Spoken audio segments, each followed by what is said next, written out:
What up, y'all? Statik Selektah here, Vibe Magazine, Round Trip, the album. Out now, let's go. And the project is a very vintage feel to it. A lot of rappers. In an era where the genre has evolved so much, there's a lot of rappers doing a lot of different things. Is that by design to kind of restore the feeling, for lack of a better phrase? Yeah, I just look at it like carrying the torch for like the principles behind the music I love growing up. And that's MCing and scratching, like the break beats and the raw, just that feeling is like not always here now, so I try to keep it going. And this is like an extension of like, what I did in the mixtape game, when we kind of lost when the mixtape game crumbled. So this is my 10th project like that. So it's like just carrying that torch, man, because you got what Drama does, you got what Khaled does, and I'm just trying to hold down my quarter of the style I do.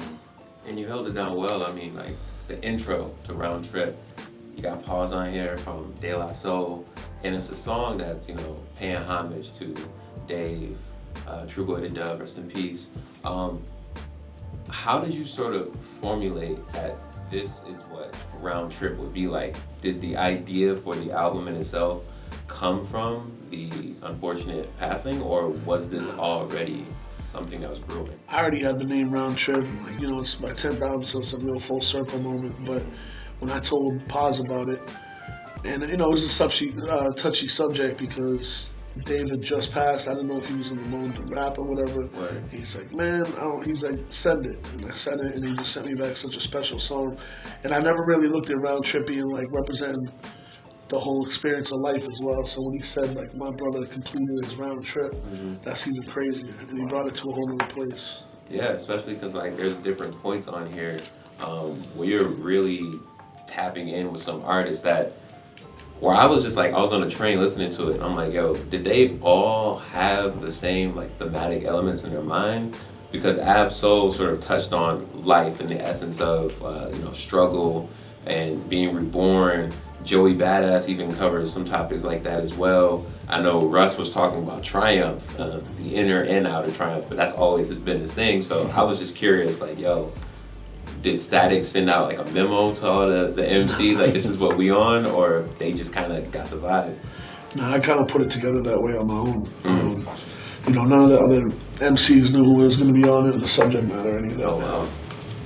And speaking of Russ has a very polarizing perception in the in the public. But a lot of OGs respect him. A lot of well-respected rappers love working with him.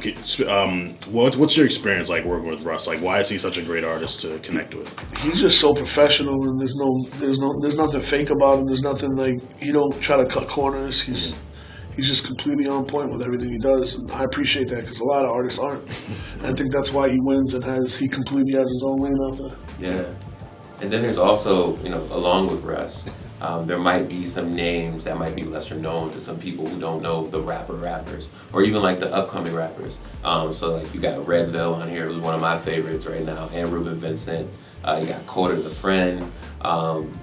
What sort of drives you to sort of tap in with those artists who are building a name for themselves right now, going crazy, and stacking them alongside, like on the track list, with legends like the Wu-Tang Clan? Yeah, I mean, that's what I've been doing since the mixtape game, like breaking artists. And, some of these guys already have the ball rolling, but it's cool to introduce them to the broader spectrum that's from outside their fan base.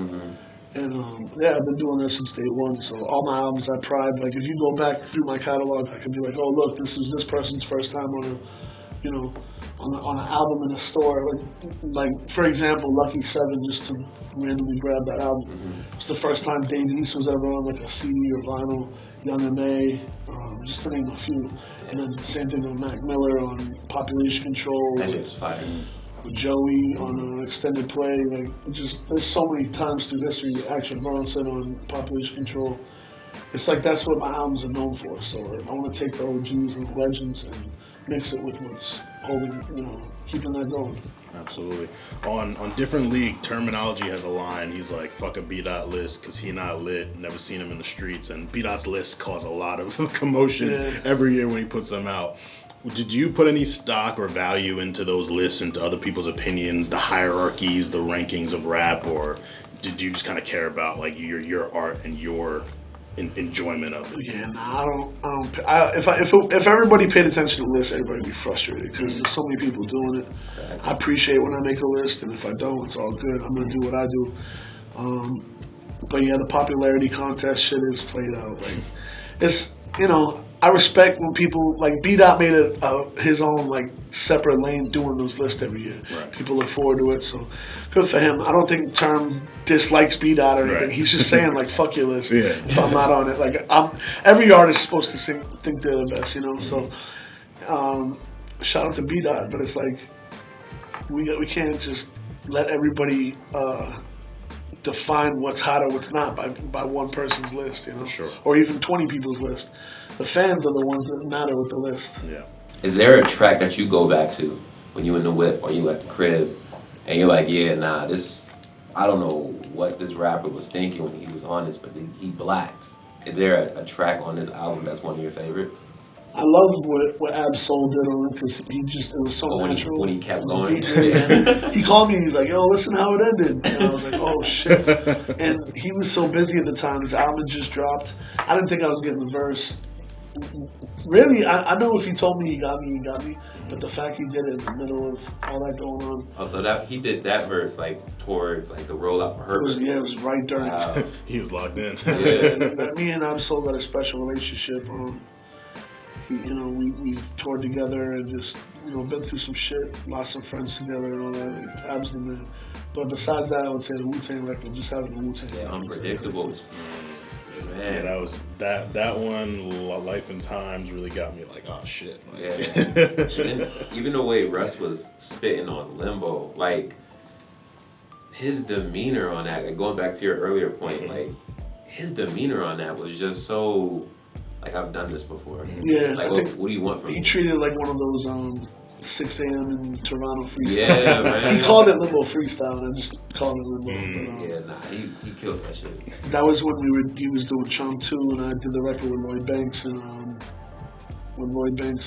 Sci-Hi. And he was like, have your lawyers hit my lawyers, and all this. I'm like, bro, let's just do a trade, do something wild, and send it right back.